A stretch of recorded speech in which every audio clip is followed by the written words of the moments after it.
I'm backing up my truck, I'm gonna hook it up, loading up my boat with all my gear.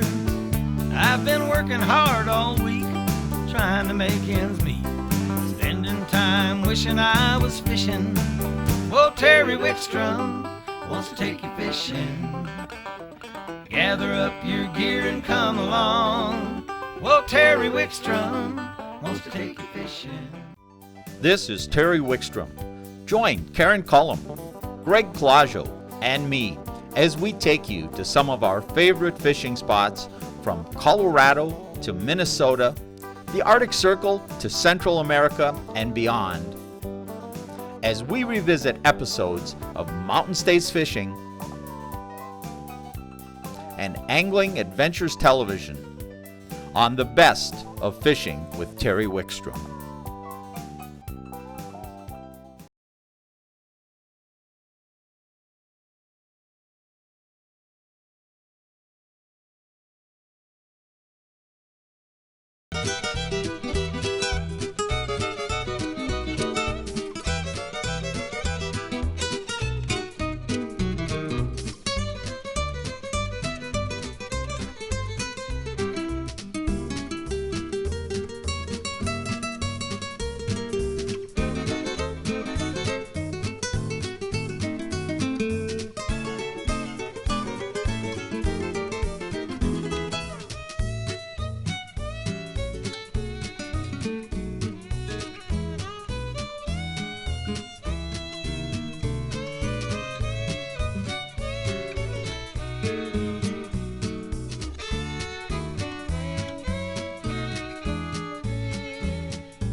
Well, we're here today. We're at the Brush Creek Ranch with Buckley, and what a beautiful animal.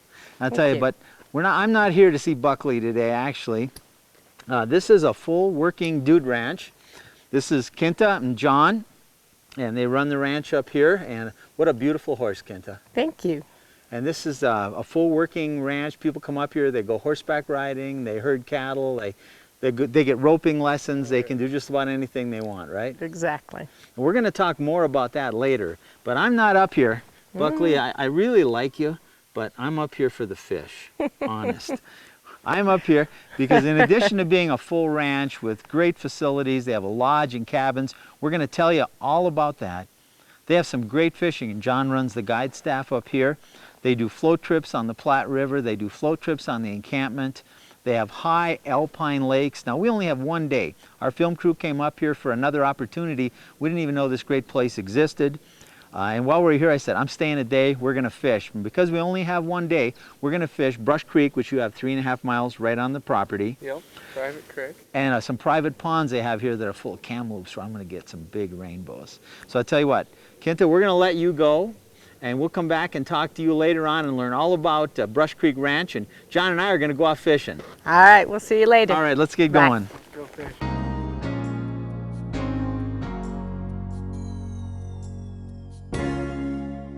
This is the pond on right below the lodge, or do you call it a lodge or a ranch house? We call it the lodge. Okay, so we're right down here, and this is actually, if you're comfortable that guests would feel good about handling the fish, that they could actually walk down and fish guided or unguided here. But this is a place, one pond that you have that's just real nice, lots of cover in it, and you're going to be building another one. And this is kind of the honey hole of the place when you just need to get some fish. Oh yeah. So you're going to show us a little bit, and there's rainbows in here. Yep, there's rainbows and there's great big kamloops in here as well. This particular pond, we're not going to start out delicate. We got big streamers. We're going to try to wake them up and get their attention right away. So we thought we'd start out on shore here and just This is so beautiful just to come down here to have hit. Had a hit. How deep is this pond? At the deepest, it's about 20 feet, actually. About 20 feet, so it's pretty deep. We're going to get out in float tubes. Now, when we fish in float tubes, do you fish it with floating line too? Pretty much? Majority of the time, sometimes I'll put on a sink tip applicator, but majority of the time I just stay with the floating line. I'll get it. This guy's taking a run. How's it looking? Oh, a nice fish. Nice on the nymph. Yep. Little copper john you're trailing behind. Yep, I got a yellow copper john on now. You get his head up.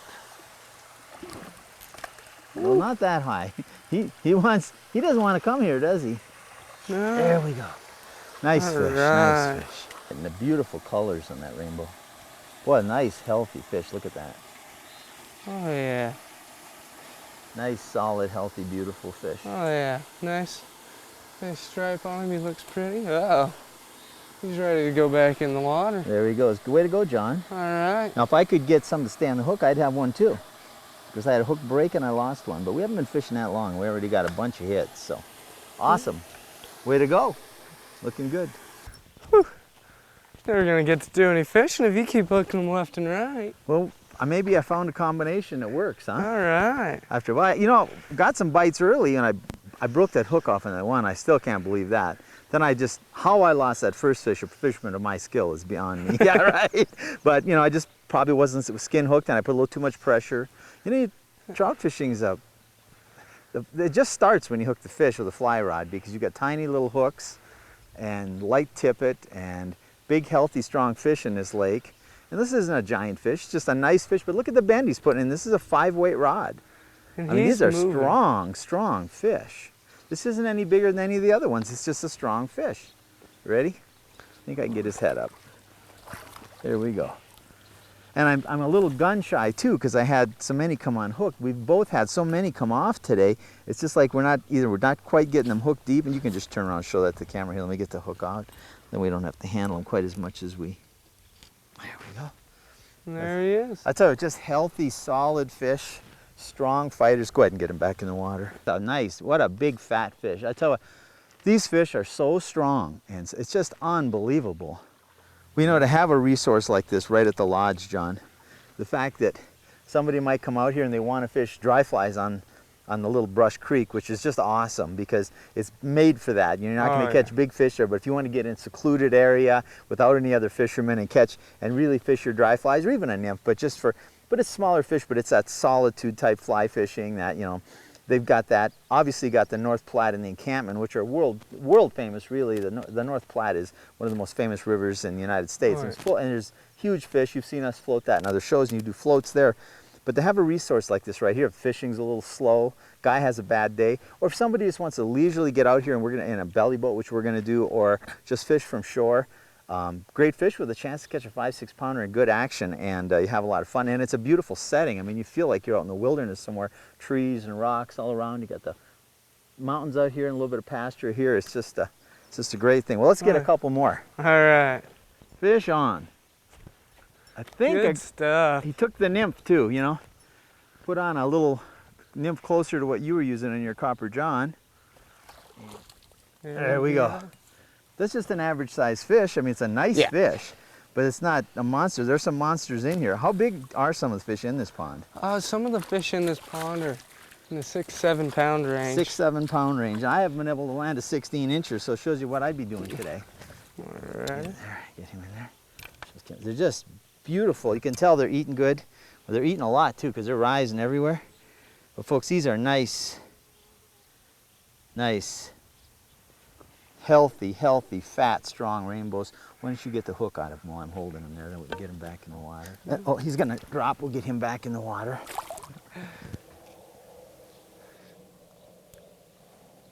There he goes.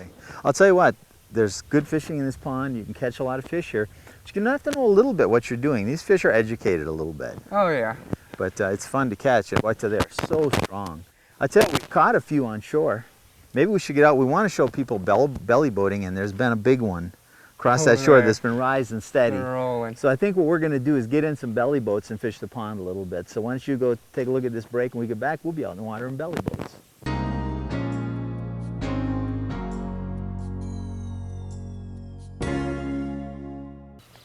You know, John, I think fishing in float tubes is just such an incredibly relaxing and fun way to fish. You can just drift around. It's peaceful. You're in this beautiful setting with the rocks and the mountains. So you have these float tubes right here for guests to use, is that right? Oh yeah, we have these that we keep on the ranch. We have a little pontoon boat as well. Fish row's right over there. Yeah. At the inflatable drift boats, you get the hard side drift boats when you go in the rivers. I saw you had that. Is that a little whitewater rated pontoon? Is that what it is? Or you use that just out here? That's out for stuff like this out here. Okay. We use it on bigger stuff as well because you can scoot around a little quicker. All right, hooked up again. Well, oh, and I'm hooked up. We got a double. Oh, I lost mine. Lost mine. This is incredible, this other edge. They've been teasing us all day and they're paying for it now. Yeah. Okay. There we go. There he is. Oh, that's longer than the others. Not quite as fat as some of the others, but a really nice fish, long. There you go, John. I'll let you take care of your fish. I'm going to go catch another one. I'm getting tired of your act out here. I'll tell you what, action. This is just awesome.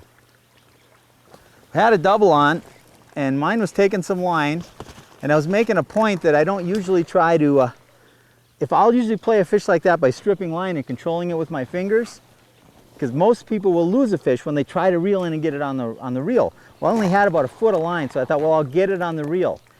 Lost my concentration, pinched down a little hard, didn't break the hook, but pulled the hook out of the fish. So it just shows you, if the fish wants to get on the reel, he'll get on the reel. If he takes enough line to get him on the reel, fine. If he doesn't, just play him by stripping. Just learn how much pressure you're putting on and don't pull out or break your tippet. Now, I owe this one now. He showed me up, so I got to see if I can get him. That didn't take long. All right. That guy in that corner has been calling my name, and I was all tangled up, and he kept rising and rising. So I took my time, put together the right rig, said, I'm going to go get him. I went over there with a vendetta, put on a big attractor, and then a nice beadhead dropper underneath it. I mean, you get to be in a setting like this with mountains all around and catching big fish and having a good time. And pretty soon we're probably going to break for lunch or just go have something to eat. It'll take us all of about 3 minutes to get out of here and get up to the lodge. Life's not too bad. Boy, he is strong. They are such strong fish. You got a fish on? I got a fish on too. So he was dragging us. Now we got a double. Well, he's trying to help me. 2 fish on. I think I'm close to getting mine. Why don't you hand me the net and go ahead and play yours. I'll see if I can. I think he's getting close to getting his head up. Looks like a good fish there. Oh, I'll get him out so we can get the net for yours. We'll get that beautiful, beautiful rainbow. We'll get that back in the water so we can go land John's. There he goes. He's ready, I think. All right, there we go. Oh, that's a lot of orange in that one. That's a big fat. That one is a kamloops. There's a kamloops. Got a big kamloops. We might want to get a close-up, show the coloration on those, what they're like. Kamloops trout are native to British Columbia. They're a really acrobatic, fast-growing strain of rainbows that are just famous for their fighting ability and the size they attain. That's a beautiful fish. Look at the orange colors on it, and what a fish! Big fella's ready to go in. He's going back to the bottom. All right, way to go. I've lost track of how many fish we've caught in this pond, and we haven't been fishing that long. We've done pretty well.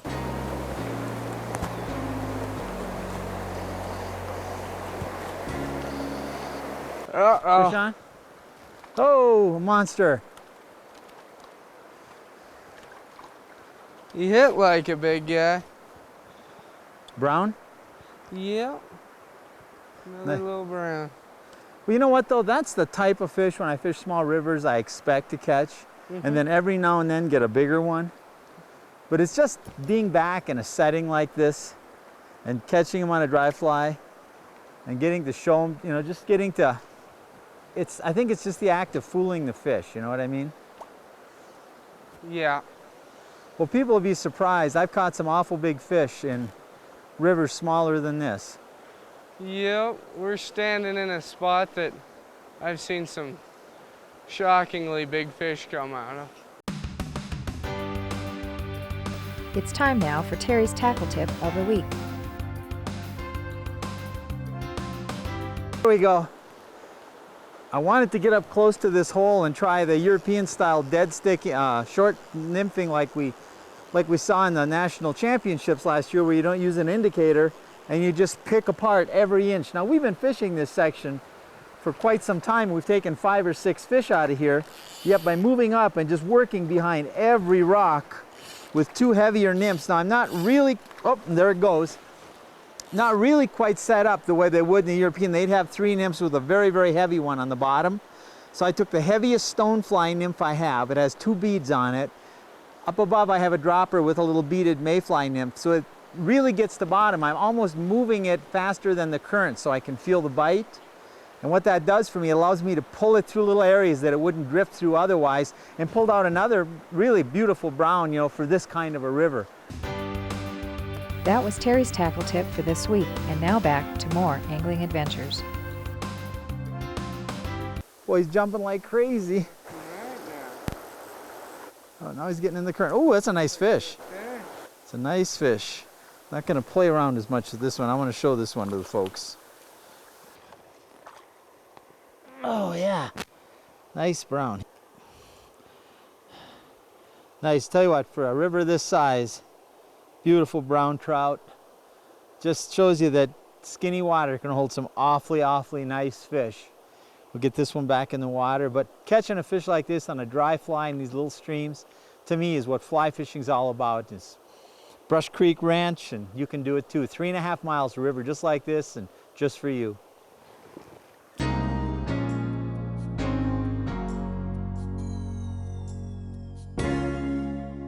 Well, John, that was quite a day of fishing for not leaving the ranch. Oh yeah. Thank you very much. I really appreciate it. It's a pleasure fishing with you, Terry. Well, you know, these guys have such an abundance of fishing, and as I said, we came up here because our crew was actually filming another event. You do other events here, like family reunions and other things. You have the facilities to do that, and we want to tell people that. So if you're looking for that kind of a place, go ahead and give them a call. In fact, we're going to put their information up here in just a few minutes with all their phone numbers and website. And then we're going to, later on in the credits, so you need to go grab a pencil and write it down, or be ready to write it down at the end. But there's so much other fishing. I want to get to the other things you can do on the ranch, because it's fantastic. What a family place to come with so many activities. But there's so much fishing we didn't touch on. I mean, I want to come back and do the high mountain alpine lakes, where we're going to probably take horseback riding. As you saw us on the horse earlier before, Kinta on the horse here. We want to take the horses and pack in and do one of those alpine lakes, because I think that would be just fantastic. We're going to try to get back, if not this fall, next year, and do that. And so that's going to be terrific. But you've got permits to float on both a tremendous amount of the North Platte, plus the Encampment River. And you saw right on the ranch 3.5 miles of Brush Creek. What a fantastic fishery. And the ponds right down below the lodge here. Just fantastic. We just barely touched the fishing. John, it's just fantastic. You just have great fisheries here. Oh yeah. And Kinta, I want to talk to you a bit about this. Is more than a place to come fishing, though. You bet. You've got year-round activities, Yes, we do. and a lot of your guests come here. This is a full working ranch, Yes. and people come here, and they can do everything from go horseback riding to herd cattle to learn to rope. Is that right? That's accurate. And when you watch people move cattle for the first time, you watch the expression on their face change. It's just something special. You know, if you want to get, and let's talk about the accommodations too. I think in your brochure you like to represent it as authentic old Western buildings that have been renovated and kept up, and very clean, comfortable, but they are rustic, and it's just, you've got the feeling of being out here. You've got the lodge that we stayed in, and we're going to show pictures of all these rooms. The rooms are wonderful, and you've got cabins. And I think when we were talking, you said you probably could accommodate 24, probably 18 to 22 is a normal amount of people when you're booked full. Correct. Correct. So if a group was coming, the other thing is if there's that number of people here, some are horseback riding, some are going to be whitewater rafting, which we hardly talked about. They do whitewater rafting trips. Early season. Early correct. season whitewater rafting. Some are going to be fishing up in the high lakes. Some are going to be fishing on the Platte, the encampment, some right here on the ranch. We never saw another angler today except us fishing. And this is a Sunday, so if you know, in the middle of summer. So you can come here, it can be booked up, and you can still have a lot of privacy and a lot of fishing and just feel like you're remote. You've got 3.5 miles of private river, you've got private ponds and all kinds of public river access that you're permitted to float. And we haven't even touched on the winter activities. Basically, there's a lot of cross-country skiing, snowmobiling. We have over 300 miles in the trail system in the Medicine Bow National Forest. So it's a to the snowmobiler's choice also. Well, yeah, snowmobiles, ATVs, you're butted up against whether you call it, I don't know whether you should call it Medicine Bow or the Route National Forest. I see it on maps both ways, but you're backed right up against that. You got everything from meadows to mountains, and the terrain is just beautiful, and there's just so much to do. And you know, I didn't even mention you have a full-service bar here for people to come. You also have a full-service fly shop. You're in Orvis. You're is it approved or licensed or however they say it? Endorsed. Orvis, yeah. Endorsed lodge. So I mean, you just top-notch, everything to do here, and just a wonderful place. So I tell you, we just got to show you a little bit of this place, and we just touched on the fishing. We just scratched the surface. You can come here and float the Platte, which is one of the most famous rivers in the world, much less North America. And you got the encampment and all the fishing we didn't do and what you saw us do.